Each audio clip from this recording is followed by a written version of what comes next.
يا عبادي الذين آمنوا إن أرضي واسعة فإياي فاعبدون كل نفس ذائقة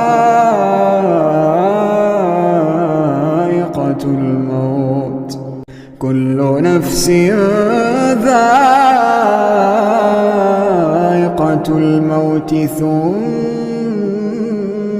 إلينا ترجعون والذين آمنوا وعملوا الصالحات لنبوئنهم من الجنة غرفا